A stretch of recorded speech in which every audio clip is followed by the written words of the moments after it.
All right, just getting everything up.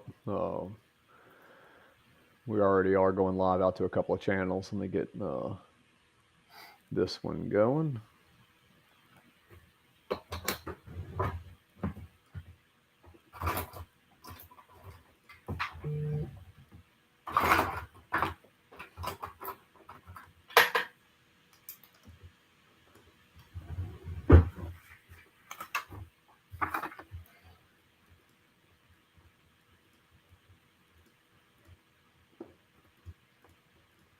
What's up? What's up, Deryck Poole?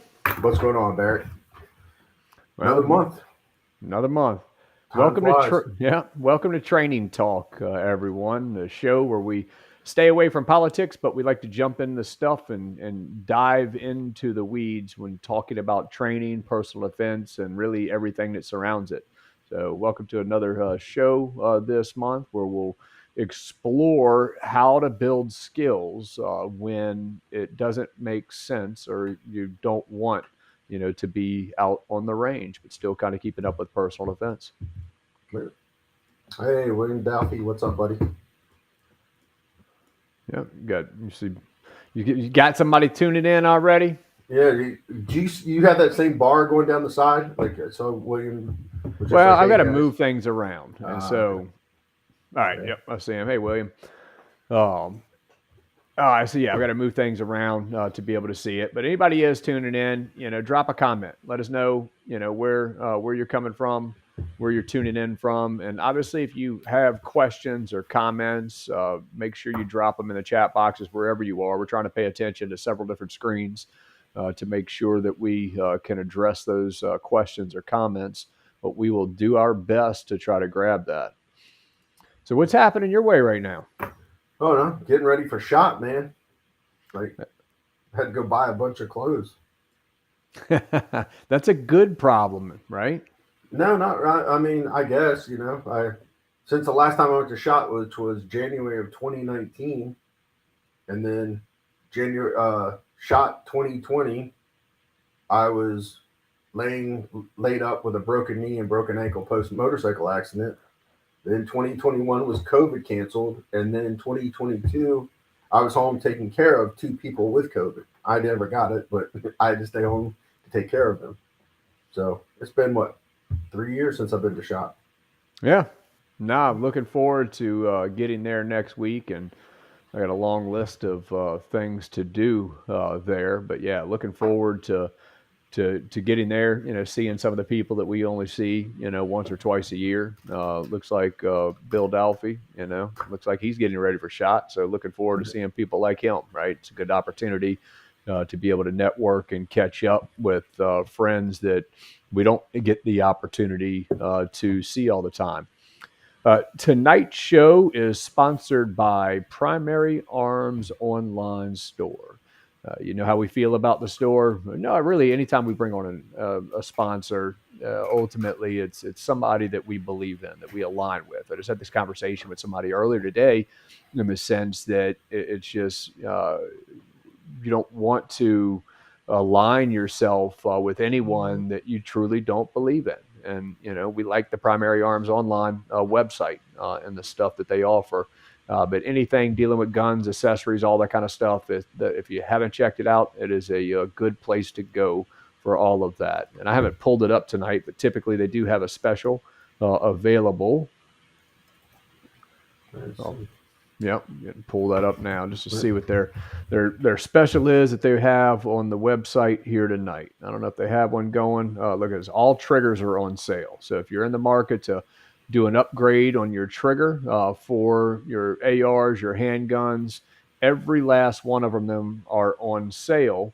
Additionally, if you sign up for their email, then you can receive $20 off the next order of $200 or greater. So, like I said, I don't think I've ever pulled it up and had them not have something on sale or something going on. Also, at Um, Primary Arms Online, if anybody watches and you're a first responder or prior service military or active duty military, you get an additional discount going through the ID.me route. all right, yeah, there you go. Cool deal. If you haven't checked out the website, definitely check it out.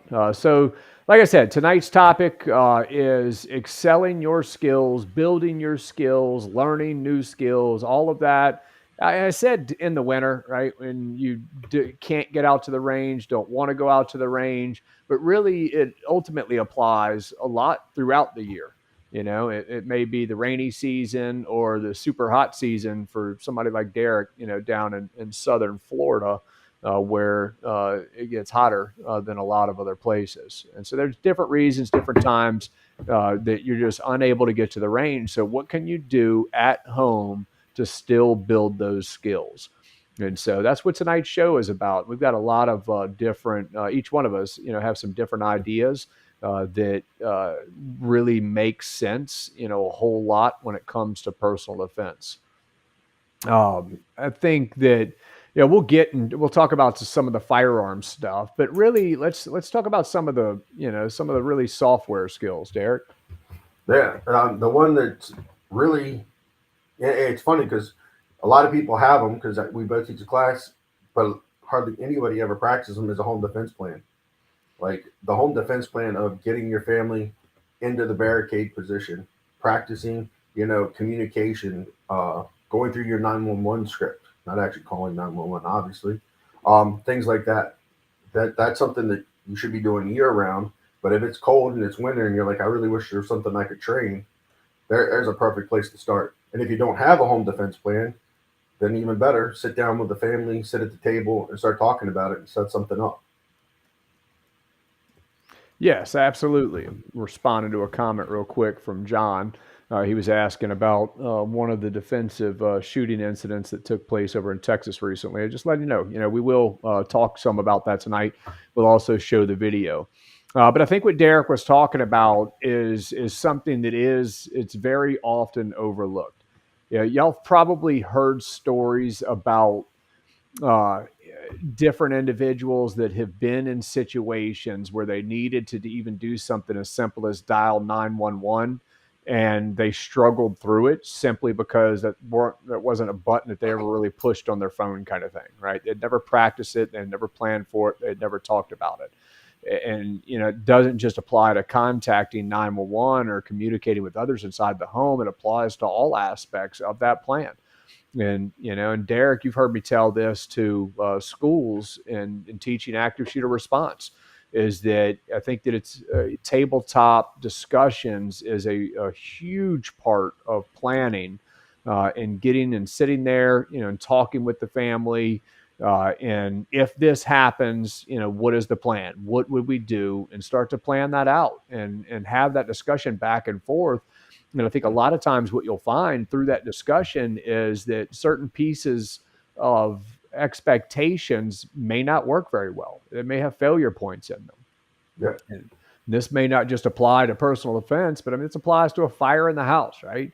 For years. So as soon as my kids were old enough to be able to open windows, I trained them how to open up the window, get out the window, and if the house was ever on fire, here's where you go, kind of thing, right? Or if you ever hear the alarm going off, this is what you do. And it's important to have those discussions and then start to, like you said, plan it out, walk it out.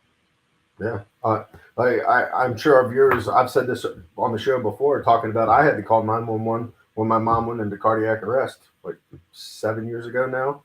And even I teach this stuff. Like I had no problem with where I was, what was going on, the address.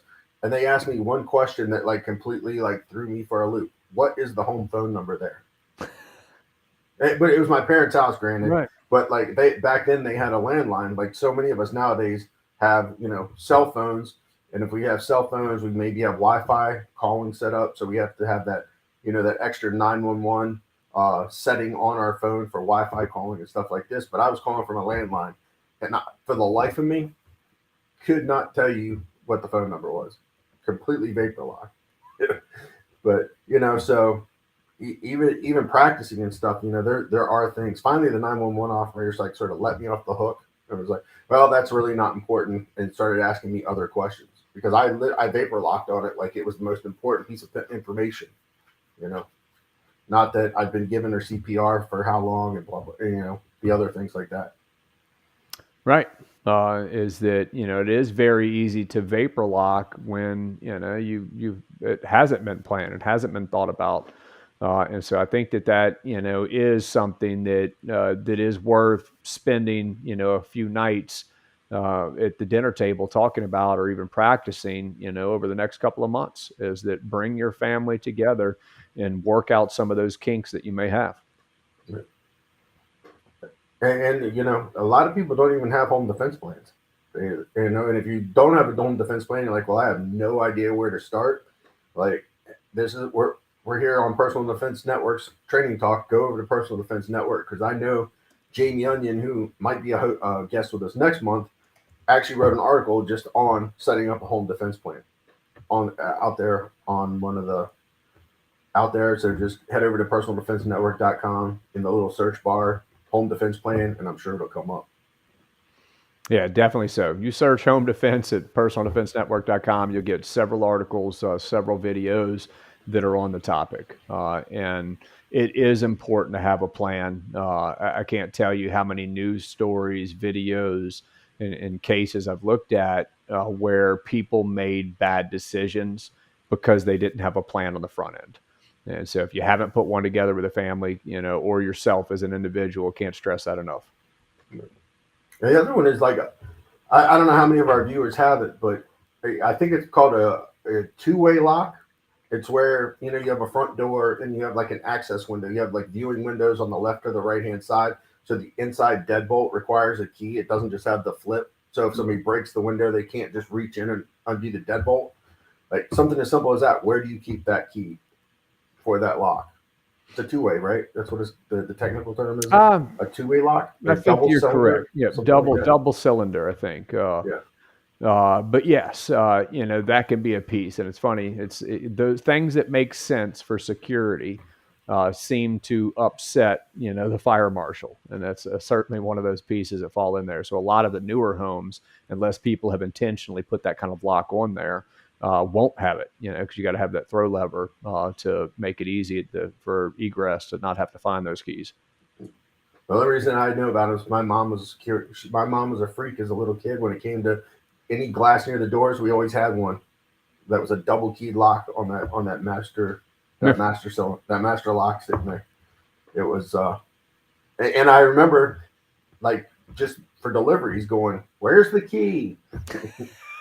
I'll be back in just a minute. Going through the glass. Hold on, I gotta find the key. I can see that from my childhood. It's like, I know, I can definitely remember seeing that. Another thing you can do with like those side doors is better. I mean, the side viewing windows is better secure them. Yeah, it's on the cheaper end. You've got security film, that can go over that glass, and some of the security film is just phenomenal. It's been mind blowing for me, to see the demonstrations with the security film. Some of it literally stopping bullets, like film, right? Layers of nothing more than film. Stopping bullets penetrating through that film. So it's actually unbelievable to see. But yeah, you can, look into that kind of stuff as well, to where, you don't have to worry about somebody easily being able to punch through the glass to unlock the door, whether you have a key there or not, for that matter. Yeah. Right. Different other things that we could have available to us that we can build skills as well. By the way, Deryck, I saw somebody's tuning in tonight from Maryland. If y'all don't know, it says this is his first time tuning in. So, Craig, welcome to the show for the first time. If you didn't know, Deryck is actually from there or lived there for a bit. A bit, man. I grew up in Maryland. I joined the Marine Corps from Maryland, did my enlistment, and then after my enlistment, went back to Maryland and finally said, okay, I'm ready to go live where it's warmer year-round and no state income tax. You're not going to believe what opened up down the street from me a few weeks ago. What's that? Maryland Blue Crabs. Maryland Blue Crab place? Pretty risky to open up a Maryland crab place in South Louisiana, but somebody did it. We'll see if I'm going to come visit. That's what I said. Come visit. You'll tell me whether or not they're Maryland crabs, or whether or not they're properly cooked. Right, because you'll end up in the hospital if you try. I will. Yeah. So Yeah, I will definitely avoid it. So we've got the home defense plan, to be able to work through. Yeah, I think another often preached by us and other defensive shooting instructors, but also often overlooked, is the medical plan. It's getting the training that is not specific necessarily to gunshot injuries, but does incorporate the ability to treat, gunshot injuries in life or death situations. We know statistically speaking that if somebody doesn't die from the initial trauma, then typically blood loss is going to be, your next biggest killer, right? You got to be able to get to the hospital, to be saved eventually. But if you don't have the blood in the body, you may never make it there alive as well. And so, just learning all about, things like tourniquets and direct pressure and pressure points and chest seals, and pressure bandages and understanding the concept. But now's a great time to jump into a class. Lots of opportunities to be able to do so. There's one course I can always point out that it doesn't matter where you are, USA, you're going to be able to find one to jump into, and that's the Stop the Bleed program. Is that Right there on my they're notepad. available? You said you got it there on your notepad. Yeah, like when you started talking about it, I was like, "Stop the bleed." I wrote it down next to me. So there's literally no excuse on that side of it. But y'all are also tuning in from the internet. And so, guess what? Personaldefensenetwork.com, has a course on this as well. You're not going to get the physical reps from it, but you conceptually understand that, to be able to start practice and putting that together, on your own. But I think it's important to have the training, the knowledge, and putting together the medical kits. If you're serious about personal defense, that should really be part of your cohesive plan. Having them available close by wherever you really are, in life. I'm not far behind me, probably 10 feet behind me. I've got a medical kit sitting there. I pulled this out of my carry bag or backpack here just a minute ago. So I typically have a full kit in my backpack. I keep them in all the vehicles that we have. When I'm out on the boat, just recently, I got the chance to, go down to the Keys for Christmas this year. So we did, some great fishing offshore, 25 plus miles offshore from the Keys. And, I'm out there having a blast. Well, guess what? On that boat, you better believe I had basic things like a medical kit and emergency radio, that kind of stuff. Have your bailout plan available to you. So I certainly recommend putting those kits together. Lots of information on the Personal Defense Network, about that kind of stuff. But if you got questions, you can reach out to either one of those, and I promise you, we'll point you in a direction on training or putting those kits together. Um, I've got other thoughts, but I want to hear your thoughts on any of that. Yeah, no, absolutely. But I would add, it's not something that you really necessarily need for. You might need it for a gunshot wound, but like CPR, like yeah, if anybody of our viewers watch football, or anybody that's watched the news in the last week, you saw that young football player, 24 or whatever, go into cardiac arrest right there on the field, and they actually had to do CPR on him. And like I was talking a little bit before about my mom with 911, I was performing CPR on her until emergency help arrived. So that's something you're probably, thank God, in this day and age, you're still probably going to need to know how to do CPR before you're going to need to use a gun. And so that's where I was going. So that was my additional thoughts. Yeah, And I knew that you probably had some thoughts on that as well. But yeah, I mean that's everyday stuff, right? Is that it, and even the emergency medical kit that we talked about, blood control can be everyday stuff in different situations. But cardiac arrest, CPR, the Heimlich maneuver, all of that kind of stuff, right? You spent several minutes giving CPR, to your mom. yep, I personally kept my wife potentially from dying from a full 100% airway blockage, choking, and was able to perform the Heimlich maneuver on her to get the block out. And that has nothing to do with violence, right? It has nothing to do with personal defense, but has everything to do with being able to keep those around us, safe, and being able to care for those around us, or for ourselves. If you haven't gone through a CPR certification class, and understanding AEDs that exist in a lot of public places now, and things like how to save someone choking, then obviously that should be a pretty big priority. If you're a parent and you haven't done it, I can't urge you fast enough to go out, because man, that's definitely one of the big causes of death from kids is choking, right? And drowning and that kind of stuff. And so, yeah, 100%, jump in a training program and learn all about that. Right? Like both of us make our primary income is teaching people to use defensive firearms. That's probably our primary. And you and I both, like a couple of decades plus of teaching firearms. I've done the Heimlich maneuver twice to people, CPR once. I've pulled my gun on 0 people. Now, not saying it hasn't come close with me needing to present my gun, because I thought it was like getting to that point, and I have like put my hand on my gun in a staged position, but nobody knew what I was up to. But it never actually had to come out of the holster because it was never really a true lethal threat. But like CPR and the Heimlich maneuver, both I've had to use. Yeah. And my medical kit for a car accident that I saw back here up near Mayaca in Florida. Yeah, I've definitely used my medical kit a few times over the years, and I think I've talked about this on the show before. But yeah, I mean, it's a couple of years ago, camping remote Ozark Mountains, and wanted to get cell phone service. So we knew a location where we could get cellular service, and so we kind of left the mountains and we're driving down the highway, and just looked out the corner of my eye, and I was solo in my truck, but looked out the corner of my eye and thought I saw a dead body. And so, swung the vehicle around, went back. The person wasn't dead, but it was, a human. And what I didn't see just seconds before that is he lost control, high speed with an ATV, and hit a tree, head first, hit a tree. And so when I came up to him, I mean, he's covered in blood, has an obvious compound fracture on his arm, and completely, unconscious.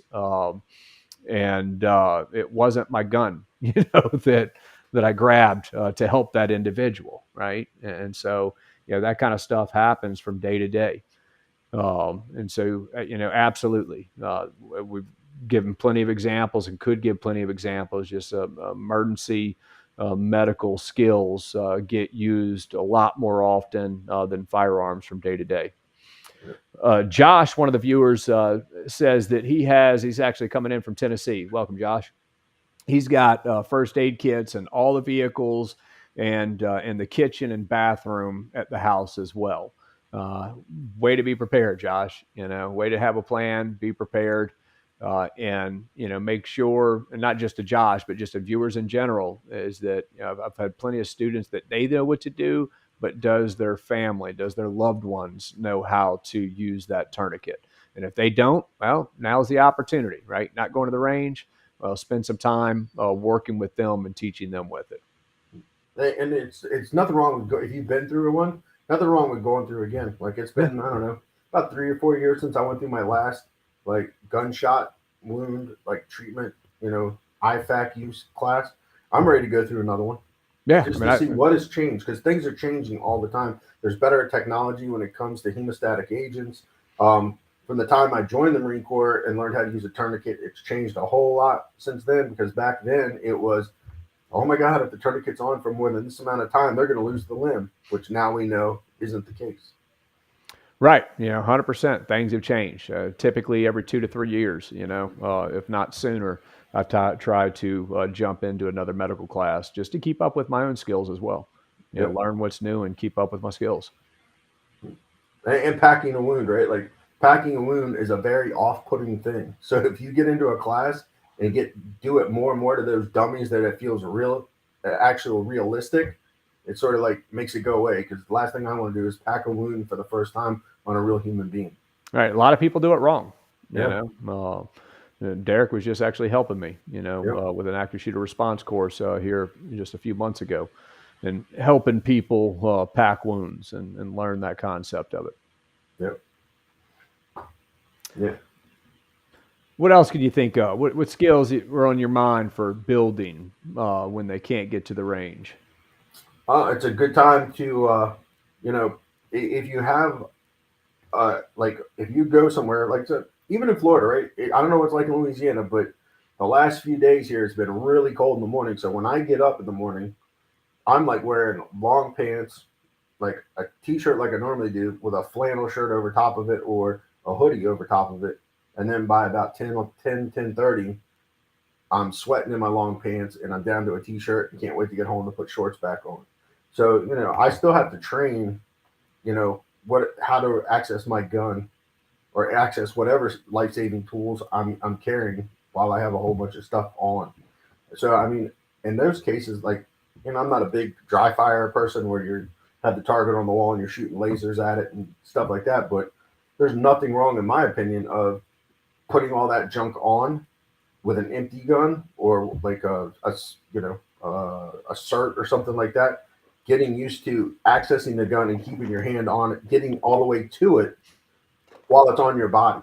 Like with your gear on. If you have gloves on, right? Like test your gun with your gloves. Like I'm a lefty, so I'm gonna grab my left-handed glove, right? But I got an empty gun locked to the rear, but like I can get this glove. I can get my finger actually on the trigger, right? This gun's also been modified a little bit, so it's actually made so a gloved hand can get on it. But some gloves you can't even get your hand into the trigger well. So now's the time, at while you're at home, practice accessing your gun, getting your hand on the gun while digging through your concealment.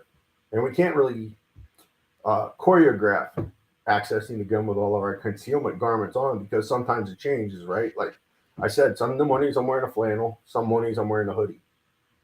Well, the flannel is a little bit harder to pull up than the hoodie is to pull up. And I have to remember that I still got a t-shirt on under all that. I got to make sure I get the t-shirt as well. So, go through the different way you dress and how are you going to access that firearm. That can be done without actually pulling it out. If you're going to pull it out, I would say come to the ready position. Don't just sit there just willy nilly just throw it out in front of you because you're not getting a real good rep. You're not getting a full rep, if that makes sense to our viewers. Yeah, I mean, it's always best to be able to, when you're driving out, to get the good rep, being able to fire the shot with noise, with recoil, with target feedback, right? And so there ends up being, ultimately trade-offs on that. But yeah, I think that coming from concealment, you and I both see hundreds of students every year, and thousands over the years, and we see a lot of students that are setting themselves up for success on the range, which is fine, right? Coming out the outside waistband holsters and not coming from concealment, that's perfectly okay when you're starting to learn those new skills, getting rid of some of the distractions, getting rid of some of those variables, lowering that risk down and all that kind of stuff. But as you build those skills and you get comfortable carrying that firearm in that holster, and I can't, you got to highlight a lot the fact that things are different, things change. Just this week, right? Like today, I'm wearing a t-shirt. T-shirts are nice, they're stretchy. It's easy for me to grab hold of the shirt and pull the shirt up, right? All of that kind of stuff. But I was at it, wearing a suit and tie the other day. Shirt tucked in, more of a tighter fitting button up shirt that has zero elasticity in it. And so as I go to pull that up, it's not going to stretch across the firearm. Anything that begins to hang up, it's going to hang up on it. I also now have the coat, the jacket that I'm wearing over the shirt as well, right? And so each of those are adding variables that if you've never spent time going to the firearm from those positions, then you may be surprised how much it can actually screw up that presentation. And so, yeah, now's a perfect time. Anytime, cool. Tomorrow you put on the flannel shirt, right? Clear the gun, make sure it's empty. Have somebody else double check your work and spend some time just right there in the morning, getting the shirt out of the way and pulling the shirt up and going to the gun to be able to do it. And you may be surprised of how much that can change across different pieces of clothing from day to day. Absolutely. Yep. Even better, get out to the range with it. But we're talking about not being able to get to the range right now. Yeah. Or you don't feel like going out and freezing. Freezing if you're up north right now. You want to get some reps in, but you don't want to get to the range. Or maybe even the range is closed because there's so much snow on the ground, and they don't consider it a safe environment, Right. Because of ice and whatnot on the shooting lines and stuff. Yeah, 100%. It's look, I'm a big fan of training in different seasons, and practicing in different seasons, and and there's a lot to be said for that. But you got to make sure that the balance of risk versus benefit is properly there as well. And there's plenty of times the range may not be open that you can't get out there. Yeah. And I kind of jumped over it because we were talking about cold weather, but like we were talking about, run your home defense plan. If your home defense plan, because of your young children or whatever, includes a quick access safe or some sort of safe, or your guns just taken apart, or however you have your gun safely stored in your house so that there's no unauthorized access, go through the steps. Get some dummy snap caps or whatever. Have an unloaded gun, dummy snap caps, get the gun, Or a together. Or cert, exactly.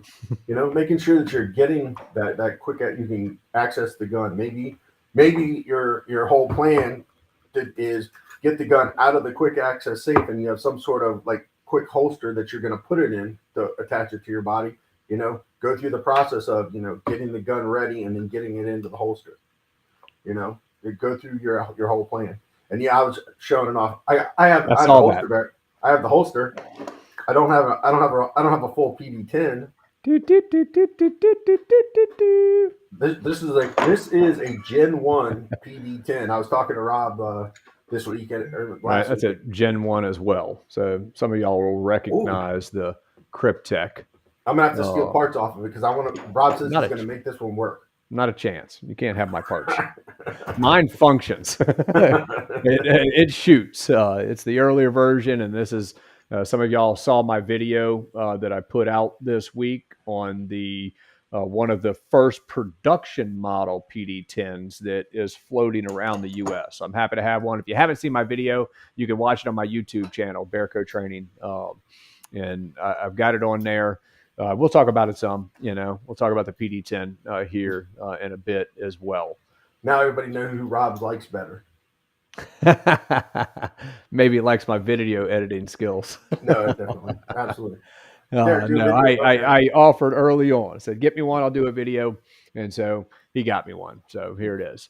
I hopefully I'm going to get a T&E model real soon because of that class on the 4th, so I can put it. I have a pretty big class coming up February 4th down here, and it's a pretty big class, and I was hopefully they got a T&E so I can get out there and put it in a bunch of students' hands and do unboxing, first shots, maybe even have one student run through the whole class. Yeah, 100%. I've already started having students shoot it as well. All right, still talking about presentation from the holster. I was in an instructor development class just recently in December, and in that course, a little bit different than my methodology, Deryck's methodology on teaching personal defense skills, but a lot of solid information in the course. There's no doubt about it.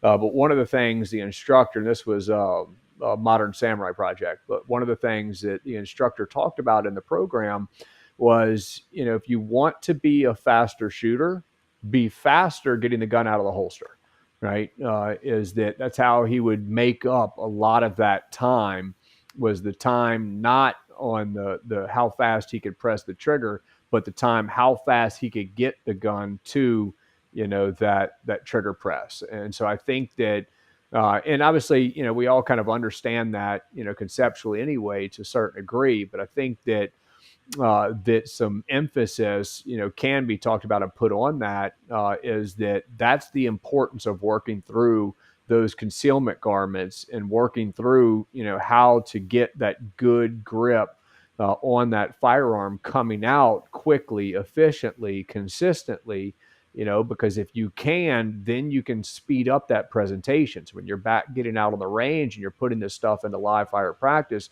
you can really begin to gain some time on, that the first shot going off, simply by making sure you're getting to that point a little bit faster. But obviously you got to be safe. So you got to start somewhere. And that's why you got to make sure that you're safe, you're comfortable, you're confident in your ability to be able to work, with that gun coming out of the holster in a variety of different circumstances. That was one of the takeaways, that I talked all in that class was how much faster he was able to shoot simply by getting the gun to the shooting position faster. So it wasn't trying to press the trigger faster, just trying to get it there faster. And for our viewers, as long as you're doing it in context, right? Like you're most likely not going to just be standing upright waiting for a buzzer in the real world. So, just think about like when we move, we lower our center of gravity, we close our hips. So if you're carrying an appendix, you have to like teach yourself to open those hips back up. Right? You have to clear that access, right? You have to clear access. Get the so gun. You're not pointing the gun back at yourself as you're pulling the gun up and out of the holster. You don't want to be pointing it back at you. And that's where a lot of people like they're like, I'm crazy fast. It's like, oh really? And you're like, and then all of a sudden we get them moving and asking them to do the same thing. Get the gun out of the holster while I have you laterally moving or running down the line or looking to cover and moving to cover. And then all of a sudden they're standing at cover, looking down, going, I can't get the gun out. What's going on? Yeah, no, definitely so. I was actually just on a webinar, prior to this one, and I spent probably, 15 minutes talking about context. And you've heard Deryck and I talk about this before. In fact, I think we did an entire show, on context. But yes, it's got to be in proper context. And the context is, if we're talking about personal defense, it isn't the range. It's that worst case, real life situation. And so you got to make sure you're building the skills proper, to that, setting yourself up for success for that. Not the range, not the competition, not the hunting, not the fun with guns, but that worst case where you have been ambushed, surprised, caught off guard, and you have to deal, with certain body's natural reactions that could be coming into play. And getting the gun out and into I guarantee one of our viewers, if they don't type it as a comment, they're thinking it. Slow is smooth, smooth is fast. And that's like nails on a chalkboard to me, because there's some truth to it, right? But that little quip doesn't provide enough context or information to make it useful. Because I've seen hundreds of students on the range, they're slow and they're not smooth at all. And then I've seen hundreds of students that are fast, but they're a long shot away from being smooth, right? Like you need to practice at a slower pace, ensuring that you're hitting all the positions, right? Like Barret and I both, when we start presentation from the holster, we talk about the different positions of the gun as it's coming out until it reaches full extension. And if you go slow and very deliberate with those positions, then you're slowly going to get faster and it's going to become smoother. But if you're going slow and you're missing steps, you're just going to all of a sudden be fast and nowhere near smooth, and it's nowhere near as efficient. And like Barret said, getting the gun out and on target makes you a faster shooter. Well, yes, if you were doing it the way we teach you to do it, right? Like following the steps, you're not just going to get fast and not be smooth about it. You're not going to be any faster. Absolutely. That was like I just knew when you started talking about it, I'm like, oh, somebody's going to say slow, smooth, fast. Definitely. Wintertime, can't get on the range. Another great opportunity to build skills that surround personal defense with non-firearm based weapons, right? This one here, this is the Pulse from Taser. It is an energy weapon, meaning it's not a stun gun. Stun guns are designed to be used in contact. That is very different with the energy weapon. With the energy weapons, they've got the cartridges that go in them. They fire the probes out of them. The probes are attached via wires to the energy weapon. The human body completes the circuit, and you can end up with neuromuscular incapacitation. The full body lockup. We've all seen the videos where people buckle up and fall over. You can jump into a certification class, get training on these devices, and that doesn't require you being outside. I just taught one last night. And that one, was taught completely indoors. All right. It's not, they're projectiles that are coming out of them, but not in the sense of normal projectile weapons. And so, see if you can find a taser class, could be able to jump into. If you're in my area, I teach them around here typically about once a month in lower Louisiana. But there's plenty of certified instructors around. And if you want a discount on one of these, I'll try to drop a link later, but taser.com, you can always use Barret K. So BARRET-K as a coupon code on taser.com, and you'll get 10% off as well, and different specials, that kind of stuff. Hey, Barret, let me ask you a question. So the end user class, do people get to ride the Lightning? No. No, just the instructor class? Just just the instructor course. So okay. None of the end users end up getting exposed to it. Because I was just asking, because I'm sure somebody's like, I don't want to ruin a good winter day by going to get zapped. Right. No, it's I have been exposed to it. I think I showed the video clip on one of the previous shows. I may pull it up here in a second. But it's not even a requirement, even in the instructor class. And so my exposure was 100% volunteer, to be able to go through it. I've felt it against my body as in different capacity, prior to that. But that would have been my first exposure where it was full body, where the probes were fired. One in my back, one in my butt, full body lockup. There I went to the ground with the help of people lowering me down safely. I saw the video. I think you did show it on you showed it on the show right after the hurricane when I didn't have any internet and you had to do a solo show. That's right. I think I did because I had just come back from there. That's right. Yeah. Yep. And so you can always pull it up. And while we're talking, I may be able to pull it up here and flash it up on the screen, but it's there it is. And so let's see if I can get this. We can keep talking, while I'm doing that. I'm just reading this. We got a real nice comment from Catherine Martin. She took your concealed carry course and then suggestions for your further training. She's taken Stop the Bleed through their local area hospital. Awesome. Yep. It's on our it's a Facebook post. Okay. Yeah. Let's see. I see that. Oh yeah. Big long comment.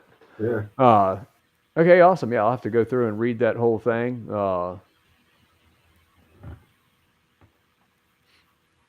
Yeah. Really, really good comment. Thanks for commenting, Catherine. And certainly thanks for taking my class, taking my training. If y'all are in my area, I teach, a lot of different classes, but one of which is the certification class for Louisiana. I have both an online hybrid program and in person. So online, it's literally almost 9 hours of video information where I show different videos, people getting hit by tasers. We talk a lot about the use of force. There's so much to learn, ultimately in that program. So thanks for being part of it, Catherine. All right, I've got the video, so I'll throw it up real quick. Ready. Volunteer ready? Ready.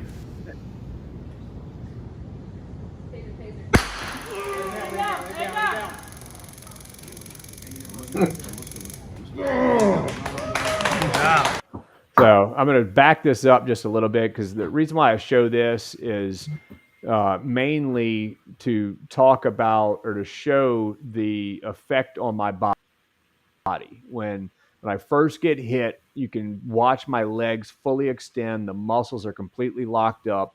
If you pay attention to the back of my legs when they lay me down, they aren't even touching the ground. So I've lost full control, over all of that. And then after the 5-second cycle, you'll see my body relax where I regain 100% control. So this time, just a video. You can see there it goes. My feet are extended. There they are off the ground, and then body relaxes back to the ground. I regain full control at that point. So they're great devices. I love them. Deryck and I, we've been talking about them, teaching about them since 2012 with the DFC program. And over the past few years, I've gotten a lot more involved with them, as well as being a master instructor for that program on the civilian side as well. So that's a class I think it's good to jump into. It's tasers. They're legal in 49 states to own. A lot of those states you don't need a permit to even carry it, and so it ends up being a pretty solid use of force tool. It obviously is not a replacement for a firearm, and a firearm is not a replacement for a taser. So it's understanding when they are the best tool best tool for the situation. But it's always good to have additional options, including that less than lethal option. What's the one state? You said 49 states. What's the one state? I don't want to say it on camera because I may get it wrong. But while we're talking about it, I'll tell you here in just a second, because I'm pretty sure I know, but I want to make sure that it is the state I'm thinking of. I'm just curious. I was really just curious because I took a guess in my head and was just wondering if I was right. I don't think it's going to be your guess. Well, I'll tell you 100. If you find it, I'll tell you 100% if I was right or wrong. And in fact, I'll write it here on the papers. I was correct. So it's Rhode Island. Oh. They are not legal for consumer use or possession at all. Yep. So Rhode Island. My guess was Hawaii. That's what I was saying. So Hawaii, January 2022, they became legal in Hawaii. And I don't know all, the legalities of them there. But if you happen to be tuning in from Hawaii, you can certainly get with a taser instructor there. But I think it has something to do with, in order to buy it, you have to be getting training at that time. So you can't just buy one, and own it. You have to actually go through the certification class. After you do, you're eligible to own it, or something along those lines. Okay. So we've got those devices. So I think that, we've got all kinds of options that we can be keeping up with skills or bringing on new skills when you're unable or unwilling to get to the range. Anything else that's on that aspect, Deryck? I know there's a lot that we can talk about, but I want to talk about some more stuff too tonight before we break. Yeah, those are the big ones. I mean, those are all great places for people to start. And I'm sure people that are, that tune in and are all in when it comes to personal defense, I'm sure we even hit some things that they were either like, never thought of that, or, I've never done that. I knew I should have. Now they just reminded me I should do it.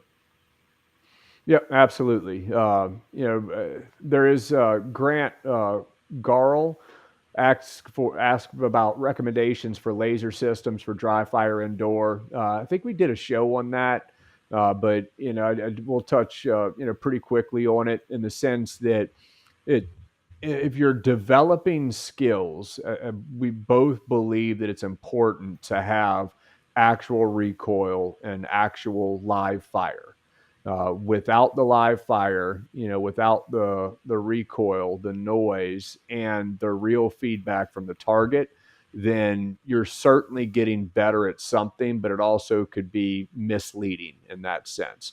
And so I'm not against, dry fire practice in that, but I think that in order to do it properly, you have to have the skills that you're properly reinforcing, with that dry fire. But I'll see a lot of people go to the range that they'll get recommendations. Well, I've got all this anticipation issues, and so somebody told me I need to dry fire 255 times, and and if I do that, I'll solve my problems.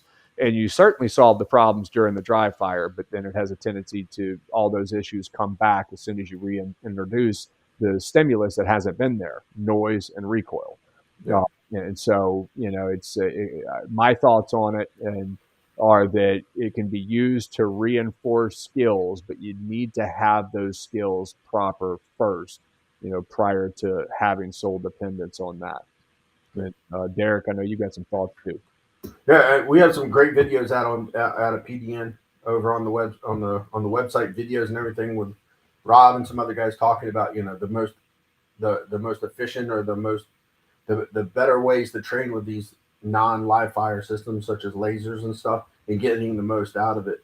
Yeah. I tell my students that you have to have training discipline. Like, hold yourself accountable. I mean, I can't tell you the number of times when I first got started as an instructor, I was working in Maryland at Maryland Firearms Training Group, which is now no longer around, but we had one of the first CERT pistols, and they would use it in the classroom. And I would see all the time the student would drive the gun out, they'd pull the trigger, the light would hit the wall, and it was a clear miss, and they would drag it up into the box or drag it up into the Yep. silhouette or whatever the target was that was on the wall at the time.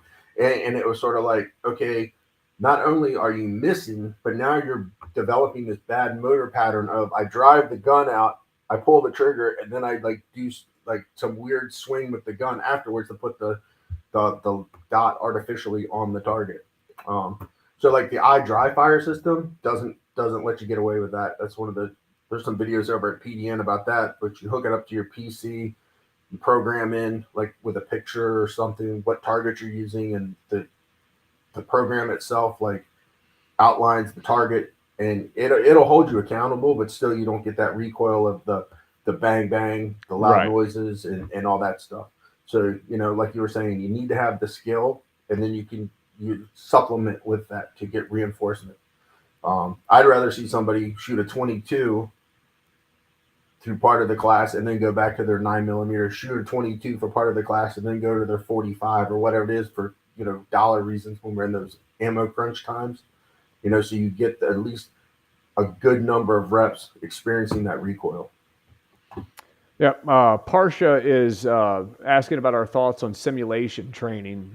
She loves it for indoor training, also mitigates ammunition costs. And really, I brought it up just because that falls exactly into the same category, is that, it's not a replacement for live fire, but there can be some benefits if you are holding yourself accountable, doing it properly, and using it to reinforce skills that you have, not to build skills out of complete context. And I'm assuming the simulation they're talking about like simunition, sim training, non-lethal, and NTLM And I type mean, she stuff. doesn't say NTLA. The You could obviously, and she may speak up, or he may speak up on that. But yeah, I mean, it's if we're talking about doing things like using airsoft, simunition, non-lethal training ammunition, uh, whereas people will do a lot of force on force and stuff.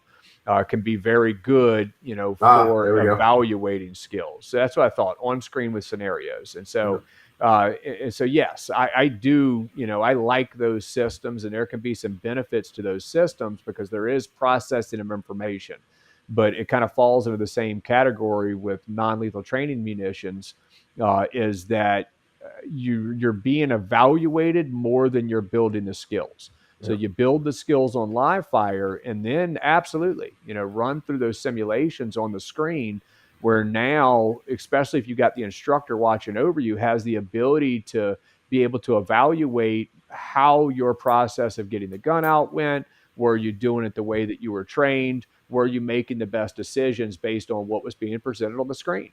And there could be some absolute benefit to that, but it falls in the same sense of it comes after the skills are being developed, not really before, unless all we're doing is training someone to think, and, admitting that to ourselves, is that it's not firearms training, that it's more, it could be tactics, it could be thinking, it could be evaluating the student.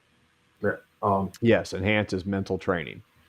And we used to work on that with when Gander Mountain was around, right? We certified their instructors through our DFC and Yeah. CFS programs, and then they had those simulators, those in-house simulators, and that's what they would do. They would put people through live fire classes, and then they in the day evaluating them in those simulations. Yeah.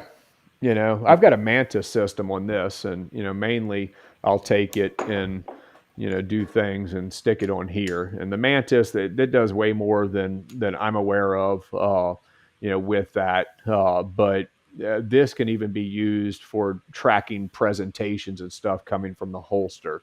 The movement, the extra movement, of the gun can go all in there. Or if you really want to see, what's happening with the movement and being able to log that movement of the gun and of the trigger when you are on the range, it can be used for that kind of stuff as well. But all right, let's see. I've got this other video, we're going to play here in a minute. And, this is the video out of Houston. One of the viewers tonight was asking about it. We will go ahead and play this video. If you aren't aware of the story, you had an armed robber that went into one of my favorite types of places, a taco shop. And unfortunately, it was robbing people. But you had one of the patrons was armed. Ends up using his firearm. The robber does die. That is part of this video. And so I warn you on the front end, if you're not comfortable with learning through this video as we play it, then now may be the time to turn it off. Or if you got young kids around, that kind of stuff. But I'll go ahead and play the video, and then Deryck and I will wrap back around to it. Nope, wrong one. Apparently, when I put the taser up, it replaced the other one. So okay. It up.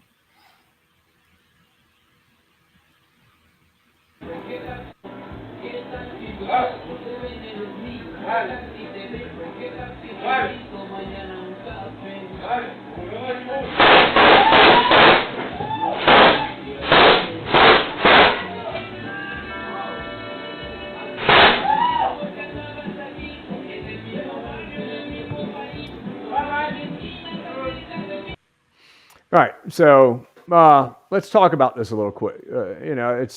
There's lots of people have a lot of different thoughts on this video on whether or not it was justified, that use of force, whether or not you or I would have done it, all of that kind of stuff, and so we'll kind of give you some of our basic thoughts on it. The armed patron, after he finished ultimately shooting, and I believe by this point taking the life of the robber, he went over, got the valuables back that were being robbed, put them on the table, and then invited everybody to come get their valuables back before leaving the restaurant. And so most of the world or U.S. became aware of it once law enforcement, posted his picture looking for him. Like, hey, here's the story, but we want to talk to this guy, kind of thing. And so, was that justified? You just watch the video. That's just the raw video of it. Here's what we know. We know what the camera saw. We don't know what the Samaritan's perception was at the time, what he believed was happening, when it was happening. We don't know for sure, at least I don't, where the robber was going as he was walking away. And, but he did end up shooting the armed robber in the back. You'll hear people talk about how you're never justified to shoot someone in the back.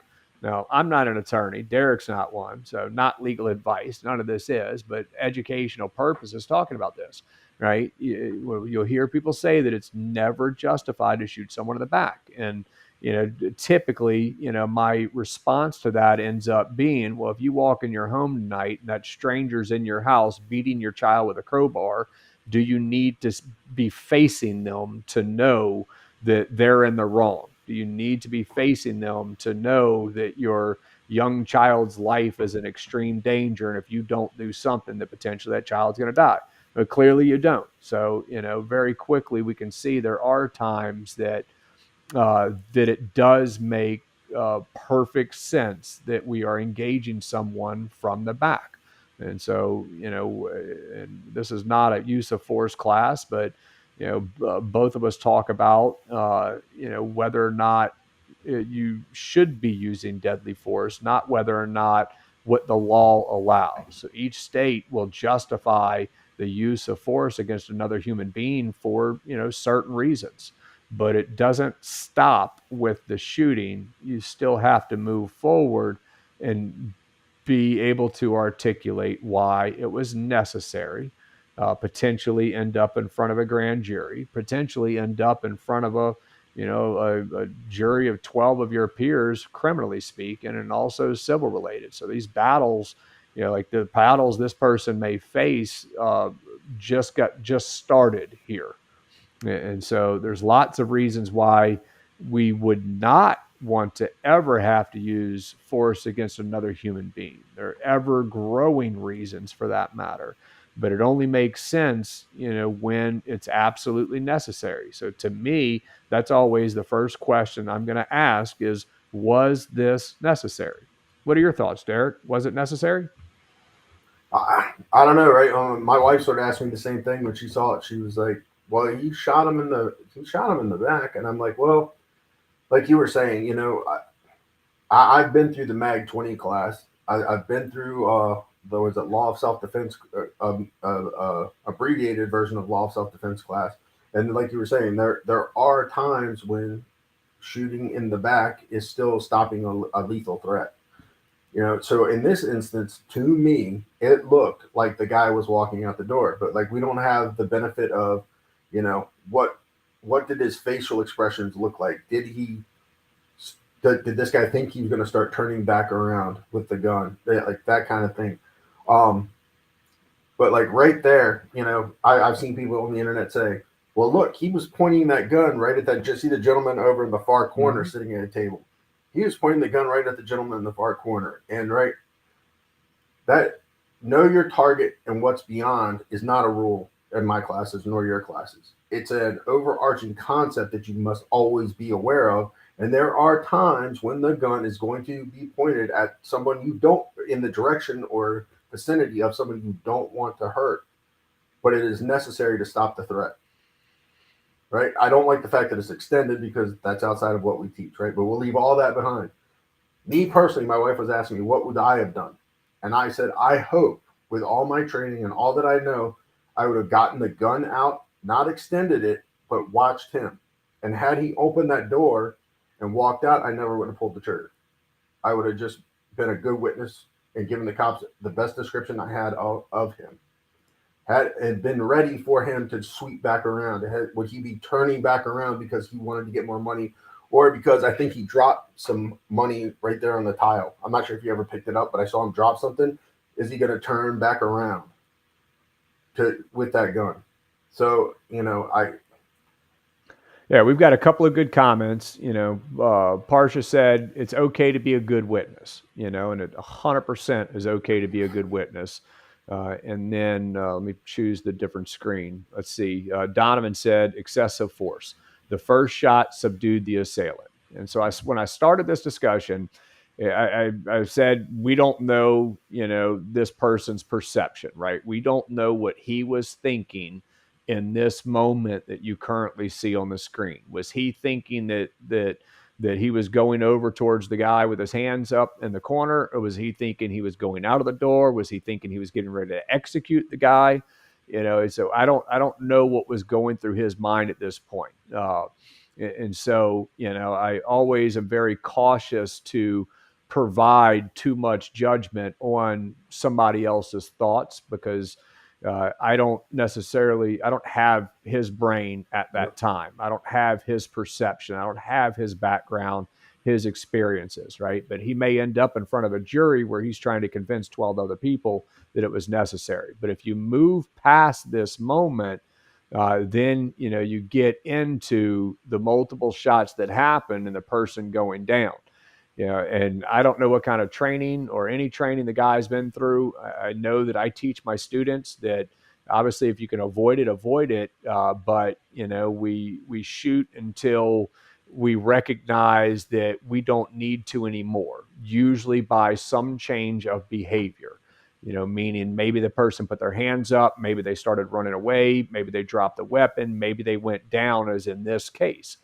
And, at that point is when, to me, whether or not he thought it was necessary prior to this, to me, this changed the outcome of the incident is what happens from this point moving forward, when ultimately he does end up going over closer shooting him multiple times again, kicking away the firearm and shooting again. Right. I thought he picked didn't he pick the gun Or he up? did. I'm sorry. Picked the gun up, not Yeah. kicked it away. So like tactics wise, right? Like I, and I'll say this, right? Like Barrett said, none of us are in his head. So if he thought it was necessary based on something that we don't see before this all happens, or hear something that he said to all these people, I wouldn't. You couldn't have me sit there and go, he should be going to jail for the first 2 shots to put the guy down, right? I would have to get more background, more information. But saying that, the first 2 shots, okay, the guy then did not appear to be moving. I did not see that body, that shape, the outline. I didn't see any shift there move. So after those two or three shots, the first ones that put him down, after that is where things start getting bad. Right. Like Whether or not he bad. felt it was necessary beforehand, I mean, it just goes downhill from there. Right. And And like so, like we both teach. You don't approach them. You don't, like, if the gun is still in his hand and he's not moving, you don't really have to go near him. Or maybe you move a little bit closer, but don't touch him. Don't mess with evidence. Like, don't mess with evidence, but that's also someone that, that clearly 5 seconds ago was willing to hurt people, or potentially willing to hurt people, threatening to hurt people. Right. And so don't give them another opportunity to hurt you as well. So yeah, keep the distance 100%. But yeah, like you said, I would like to think with all the training, the knowledge that I have, that if in any way I thought the person was getting ready to go out the door, let him go out the door. Right. But then moving past that, I would hate to be in this person's shoes to try to justify those actions, because based on the little clip of video we have, I don't know, how you justify the additional rounds. I know that there's schools that exist out there that teach you, if you shoot, you better keep shooting until they're dead, so they can't come back and hurt you. But I see a lot wrong, with that methodology or mentality. And and whether or not you thought the first shot was justified, I don't know how you could justify the additional rounds clearly after the guy is no longer moving on the floor. If this was a different state than Texas, I think it'd be very clear that that we know that person would end up getting charged. And I would not be surprised if he ends up getting charged even in Texas for it, as well. Well, he's going before the grand jury. Yeah, I was going to say, ultimately, he won't avoid the grand jury. He'll go in front of the grand jury, and and they'll decide whether or not they believe there's enough evidence that he committed a crime. And if that's the case, he'll move forward with it, regardless of criminal issues. I mean, it's the civil issues this person's going to face are also probably starting to weigh pretty heavy on him as well. And the fact that you have to deal with the fact that you shot somebody. Like, why even bother? Nobody should want to have to live with that. Like, everybody handles the mental aftermath differently. But like, why even put yourself in the position of trying to figure out? I'm mentally tough. I could take it, right? But why get there if you don't have to? Let's talk about that last shot. Like, I've seen people on the internet saying he executed him, this, that, and the other. Maybe, but I would, and I think Greg Elford said this. I didn't read the article. I just read what somebody referenced Greg. It's sort of like a sympathetic. He was bending down and he had his finger on the trigger, right? So if that's what happened, another training opportunity of why it's so important to get really good at almost basically unconsciously, when that gun's not in a shooting position, that finger's high above the trigger, so it's nowhere near a position for an accidental or negligent discharge. Yeah, it has to be unconsciously, right? You've got to get to the point where you're putting zero thought into your finger manipulation around that trigger. And that's not just in a self-defense encounter, but, that handling the gun in your kitchen encounter, right? It applies to all aspects of life, and handling firearms is a big part of it. So, yeah, I mean, it's, the psychological aspect of dealing with it. I don't know what his family's like, marriage life is like, but I know that historically speaking, when you look at a lot of these incidents, that, you know, a lot of times it doesn't play well for a marriage. It doesn't play well for family. It doesn't play well for work later on in life. You know, it doesn't play well for any of that kind of stuff. As I said, if you want to stack up the reasons why it doesn't make sense to use force against another human being, you're going to need a big wheelbarrow, because there's a lot of them that go into that category. And then when you start to balance that against, well, why would you use force against another human being? Because you had to, right? To protect life.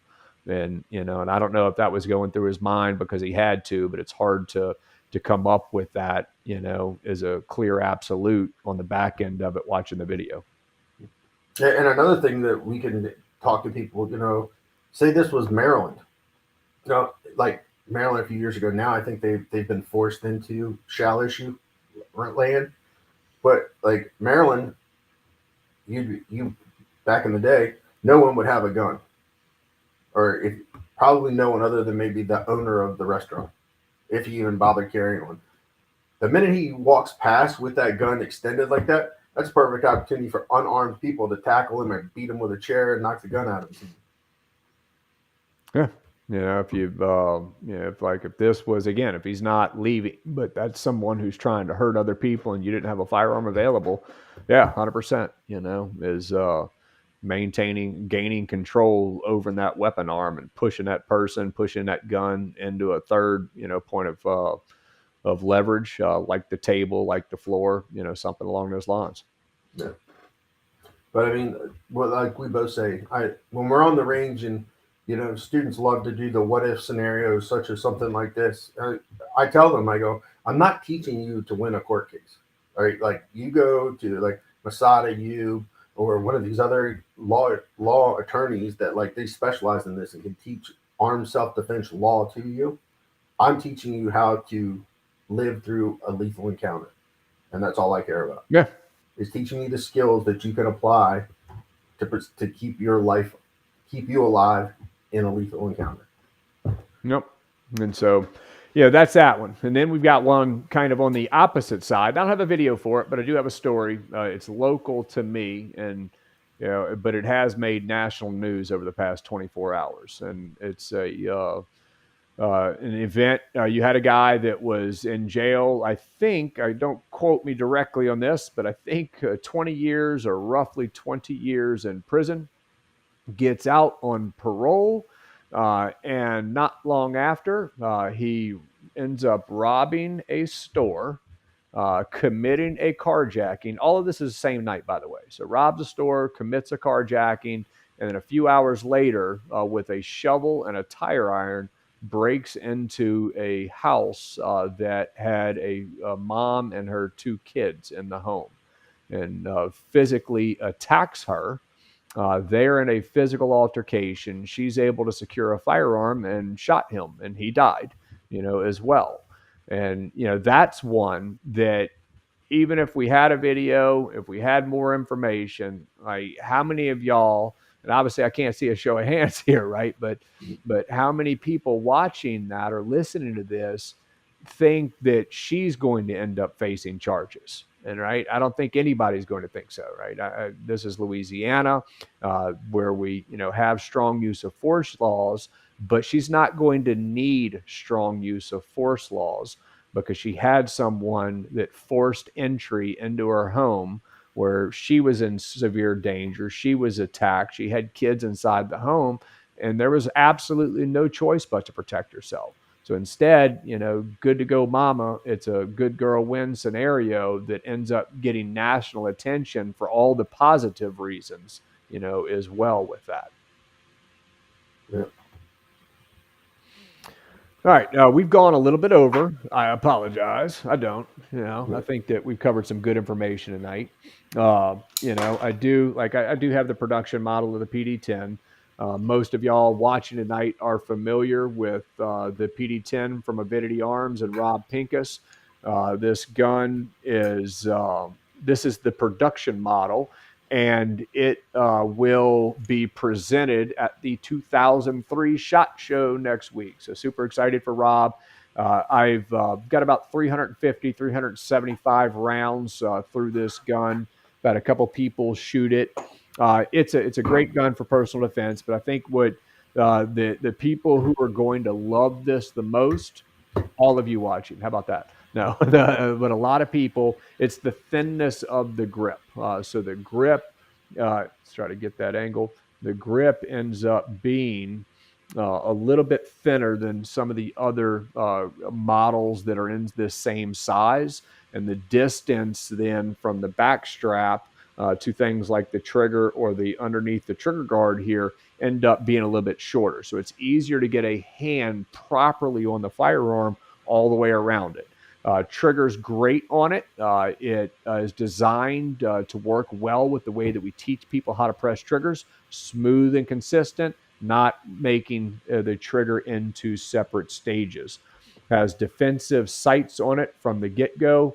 It's hard to see that, but if you can tell, there's a concave edge, on the sight that allows easy one-hand manipulation, and they're good, efficient metal sights. So they're set up for day one. I'm not going to go into all the features, but if you want to know more about it, you don't know more about it, I did put a video on my YouTube page, Bearco Training. You can see that video where I go through a lot of those features. You'll see me shooting it, that kind of stuff. But pay attention over the next week. So I'm going to be a lot of the gun industry media side of it. I'm sure we'll have a lot more articles out, videos out as it gets presented at SHOT Show. And the first production models will start getting shipped out in February. So that is the PD-10 from Avidity Arms. I have a production holster from J&M. He does. I don't have a holster. I had to use a universal holster, for the video. JM4 holsters. I may have a coupon code for them. Let me. I may not. Maybe it's a discount link. I'll try to pull that up real quick. The benefits of being on Rob's team and being one of the few left-handed guys. After they made them, and Rob said, "Yep, they're good to go." I got one because there's only two of us lefties on the leadership team. So yeah, I don't know what's wrong with you. I don't know how you turned out to be a lefty, but there's actually not two of you, right? There's three. But no, me and Jamie Onion. Me and Jamie Onion. Oh yeah, and then Mully, and then Jeff Abraham. Yeah, no, that's what I'm saying. Mully, Jeff Abraham, but is Ken left-handed? Ken who? Crawford? Yeah. No. Okay, I don't know why I was thinking that. So while you're looking for that, I will tell the people that this JM4 holster is actually really cool. Like I like leather holsters. I've never been a leather holster guy just because it requires you over time. You're going to have to replace a leather holster. It breaks down. But this is actually Kydex wrapped in leather. So it makes it much smoother. It protects you if you worry about the finish of your gun. It protects the finish of your gun, and you don't get that real loud, hard snap when you put it in and out of the holster. So I'm really impressed with the holster, the way it's made, and the way they stitch it on. So that's my little JM4 spiel, because I think it's a really cool holster. No, I agree. When I didn't realize, I've heard the company for a while. I've seen the company around. I've been familiar somewhat with their stuff, but I don't think I realized that how the holster was built. So when I first got pictures from Rob, it's like, oh, that's actually pretty nice. I like that. It makes it a pretty decent little holster. Yeah, and then for the hybrid people, I think it's Alien is the other one that's making a production holster for the PDN-10. Am I right? Alien? No. No. The G Code. G Code, that's it. Sorry. Yep. G Code's making a holster. The JM4 tactical, and I believe there's one other one. I'm pretty sure these coupon codes still work, but you can use. Let's see, it's AF5, Alpha Foxtrot 5 for $5 off of $75 or more. Yes. So that coupon code should still work if y'all are interested in getting one of those as well. But yeah, pay attention to the SHOT Show. I'm sure we'll do some more content, some more videos. And if we don't have a video up at personaldefensenetwork.com on the PD-10, which I'm sure we do, then I know there definitely has to be one, that's coming soon with that. Cool. All right. Oh, hey, Omari. Yeah. I just saw Omari tuned in. Yes, Omari out there on the Oh, it used to be the West Coast. Now No, he's in Texas, right? He's a Texan. Over there in the Texas. Yeah. Good to have you on, Omari. That's my brother from another mother, right? He's Amari Broussard. I'm from Louisiana, so we got lots of Broussards over here. So I always joke with him. He's got to be from South Louisiana. All his kinfolks over this way. All right. Well, thanks for tuning in, everyone. As mentioned, we'll be doing hopefully some more video content, some more posting coming from SHOT Show with all the latest and greatest next week. So make sure you pay attention to all of that next week. And then once again, thanks to Primary Arms Online for sponsoring the show tonight. As we mentioned prior in the show, they are a fantastic website for anything firearms accessories and firearms related. A lot of stuff we talk about that you can get over there as well. So, Deryck, man, always good to be with you on the show, buddy. You too, man. I'll see you in less than a week. See you next week. Everybody else, we will see y'all next month, typically the first Wednesday of each month, which, if I'm not mistaken, that's going to make it February the 1st. Okay. Yep. February the 1st. February the 1st. Good deal. We'll see you in February.